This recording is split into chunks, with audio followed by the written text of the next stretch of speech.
हम यही कहना चाहते हैं कि खेल अभी शुरू हुआ है, अभी बाकी है। अब देखिए, हम अलग नहीं हुए, वो गए। हम लोग जिसने मिलकर के सरकार बनाया, जो गठबंधन बनाया, उसकी हत्या मैं नहीं कर सकता, और हत्या नीतीश कुमार जी ने किया है। हालांकि जो भी है, ना हमें गुस्सा है और ना हमें कोई शिकायत है। नीतीश कुमार जी आदरणीय थे, आदरणीय हैं और आदरणीय रहेंगे। राज्य के 1.5 करोड़ छात्र छात्राओं को साइकिल, पोशाक और छात्रवृत्ति योजना की राशि का भुगतान अगले एक सप्ताह में किया जाएगा। पहले से 12वीं कक्षा के विद्यार्थी इसमें शामिल होंगे। इसको लेकर विभाग की ओर से तैयारियां पूरी कर ली गई है। आज की बड़ी खबरों की ओर बढ़ने से पहले एक नजर सुर्खियों पर। राहुल गांधी की भारत जोड़ो न्याय यात्रा में संजीवनी तलाशेगी कांग्रेस, सीमांचल में करेगी शक्ति प्रदर्शन। बिहार में एनडीए सरकार बन गई है। नई सरकार के बनने के बाद कुछ मंत्रियों ने ही मंत्री पद की शपथ ली है, लेकिन बाकी मंत्रियों को मंत्रिमंडल में कब जगह मिलेगी, इस सवाल के जवाब के लिए मंत्री पद के दावेदार नेताओं की बेचैनी बढ़ गई है, खासकर जदयू कोटे में मंत्री की। बिहार में नीतीश कुमार के फिर से नए मुख्यमंत्री बनने पर बड़ा सियासत में हलचल मचा हुआ है। बता दें कि नीतीश कुमार के बीजेपी के साथ एनडीए गठबंधन में चले जाने के बाद कांग्रेस के व्यवहार में भी यू टर्न आ गया है। बिहार के 2 डिप्टी सीएम सम्राट चौधरी और विजय सिन्हा को Z+ श्रेणी की सुरक्षा दी गई है। पहले से दोनों नेताओं के पास सीआरएफ की वाइस श्रेणी की सुरक्षा थी। अब ये दोनों नेताओं को Z+ की सुरक्षा मिल गई है। चंडीगढ़ मेयर चुनाव बीजेपी ने जीत ली है। चंडीगढ़ मेयर चुनाव में आपको मिली हार के बाद मेयर पद के लिए उम्मीदवार कुलदीप कुमार फूट फूट कर रोने लगे। उनके रोने का वीडियो सोशल मीडिया पर भी वायरल है।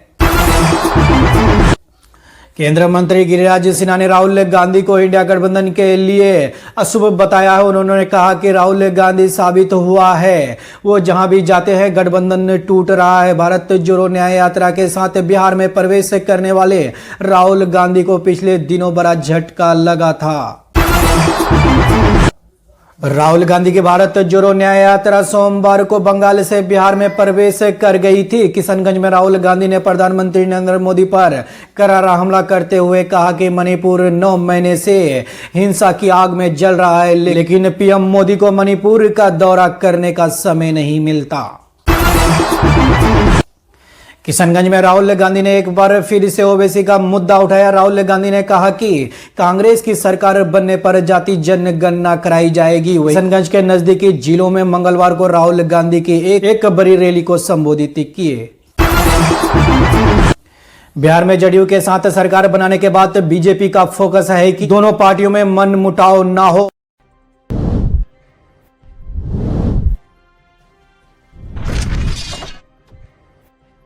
इसमें कोई दो राय नहीं है। अभिभावक है, बड़े हैं हमसे, मैं सम्मान उनका करता रहूंगा, तो इसमें कोई इफ एंड बट की बात नहीं है। और हम तो भाजपा के लोगों को शुभकामना देते हैं कि इनको अपने पास लिया। खैर, जो भी बात है, लेकिन हम लोगों का उद्देश्य क्या था? नौकरी, रोटी, रोजगार, आर्थिक न्याय, चिकित्सा बेहतर हो, शिक्षा बेहतर हो, बिहार में विकास हो, निवेश आए, ये हम लोगों का असल मुद्दा था। तो अगर आप देखेंगे, जो 17 साल भाजपा का और 17 महीना हमारा, तो ऐतिहासिक काम हुआ। जाति आधारित गणना हुआ, रिजर्वेशन जो है वो हम लोगों ने बढ़ाने का काम किया, जो अब तक नहीं हुआ। आप देखिएगा, 2 लाख से भी ज्यादा नियुक्तियां पत्र शिक्षा विभाग ने बांटने का काम किया एक दिन में, जो आज तक कहीं भी किसी राज्य सरकार ने नहीं किया। 4.5 लाख नियोजित शिक्षकों को राजकीय दर्जा हम लोगों ने दिलाने का काम किया। आईटी पॉलिसीज हम लोगों ने लाने का काम किया। हम लोगों ने टूरिज्म पॉलिसी लाने का काम किया। हम लोगों ने स्पोर्ट्स पॉलिसी लाने का काम किया। यानी खेलोगे तो भी नौकरी मिलेगी, पढ़ोगे तो भी सरकारी नौकरी मिलेगी। तो हम लोगों का एजेंडा जो था वो बिल्कुल साफ था। अब क्रेडिट लेने की बात, वो कहते कि क्रेडिट लेंगे, तो इसका मतलब तो ये भी है कि वो भाजपा को चिता रहे। अब भाजपा सरकार में आई है, काम करेगी तो अपना क्रेडिट नहीं लेगी क्या? तो हमारा लगभग 79 विधायक, उनके 45 विधायक, विभाग हमारा, मंत्री हमारे, काम हमारा, तो क्रेडिट लेंगे नहीं, हम तो क्रेडिट लेंगे ही। तो ये बेकार की बातें हैं, उनको बोलने के लिए कुछ नहीं है, तो कुछ भी अनर्गल बातें वो कहते रहेंगे। लेकिन आप एक बात समझ लीजिए, यही 15 अगस्त को 2022 में इन्होंने ऐलान किया था 10 लाख नौकरी, सरकारी नौकरी। वो किसका चुनावी एजेंडा था 2020 में? और 20 में नीतीश कुमार जी क्या कहते थे? असंभव है, कहां से लाएगा, कहां से पैसा लाएगा, ये कहा करते थे।